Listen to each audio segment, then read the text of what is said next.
మంచి ఆకుకూరతోటి మీకు టేస్టీగా ఉండే పచ్చడి ఈజీగా చేసుకునేది. చూసారా ఇదేమాకో గంగవాయిలాకు, గంగపాయిలాకు, పెద్దపాయిలాకు అంటారు.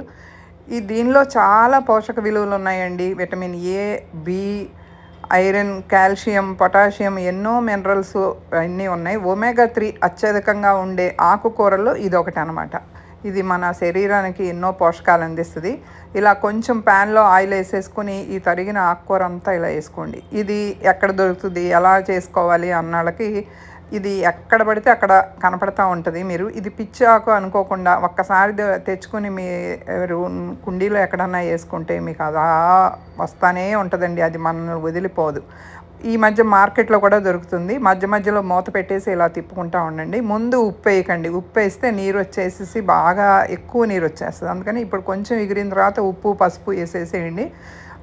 కొంచెం ఇప్పుడు సగపెట్టుకున్న ఆ నీరంతా ఎగిరిపోయి ఇలా డ్రైగా అయిపోవాలి. మొత్తం ఇలా డ్రైగా అయిపోయిన తర్వాత మనం తీసేసి చల్లారబెట్టేసేసుకోండి. అంతే. దీనికి పెద్దగా పనే ఉండదండి. చాలా ఈజీ. కానీ అత్యధిక పోషకాలు ఉన్నాయి. మన జీర్ణక్రియ, మన గట్టుకి చాలా బాగా పనిచేస్తుంది. ఇది ఈజీగా చేసుకోవచ్చు. అంతే టేస్ట్ కూడా అంతే ఉంటుంది. కొంచెం జీలకర్ర, వెల్లుల్లిపాయలని ఇలా దంచేసుకోండి. వెల్లుల్లిపాయలు మీకు ఇష్టం లేకపోతే దాన్ని స్కిప్ చేసేసేయండి. అది కూడా కచ్చాపచ్చాగా దంచేసుకోండి. ఇప్పుడు అన్నిటికి మళ్ళీ పోపు. అయితే కంపల్సరీ వేసుకోవాల్సింది మెంతులు వేసుకోండి. ఈ మెంతులు ఏంటంటే పెరుగు పచ్చడి ప్రతి దానిలో కూడా మంచి టేస్ట్ వస్తుంది, మనకి బాగుంటుంది, మంచి సువాసన వస్తుంది, ఆరోగ్యానికి మంచిది. పచ్చిమిరపకాయలని ఇలా వేయించేసేసుకోండి. తర్వాత అల్లం ఇలా చిన్న తురుము వేసుకోండి. నేను ఇంతకుముందు కూడా ఈ వీడియో చేసి పెట్టాను. అయితే మళ్ళీ అడుగుతారు నా ఫ్రెండ్స్ కానీ ఇంకోళ్ళు కానీ, వెనక్కి వెళ్ళి చూసుకోండి యూట్యూబ్లో ఉంటుంది అన్నా సరే మళ్ళీ పెట్టండి అన్నారు. సరే ఎలాగూ నేను ఇవాళ చేస్తున్నాను కదా అని పెట్టాను.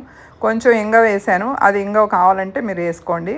ఇది పూర్తిగా చల్లారిన తర్వాత కొంచెం పసుపు వేసేసి ఇప్పుడు ఇది చల్లారిపోయిన ఈ ఆకుకూరలో మొత్తం పెరుగు, చిక్కటి పెరుగు అలా ముక్కలు లేకుండా, గడ్డలు లేకుండా చిలికేసుకొని వేసేసుకోండి. ఈ దంచి పెట్టుకున్న వెల్లుల్లి, జీలకర్ర, తర్వాత పచ్చి కొబ్బరి తురుము, పచ్చి ఉల్లిపాయ ముక్కలు సన్నగా తరిగినవి, కొత్తిమీర, ఈ పోపు అన్నీ వేసేసి కొంచెం ఉప్పు తగ్గినట్టు ఉందని వేస్తున్నామండి. అంతకుముందు కూడా వేసాం. ఆకుకూరల్లో ఆల్రెడీ ఉప్పు ఉంటుంది, జాగ్రత్తగా వేసుకోవాలి.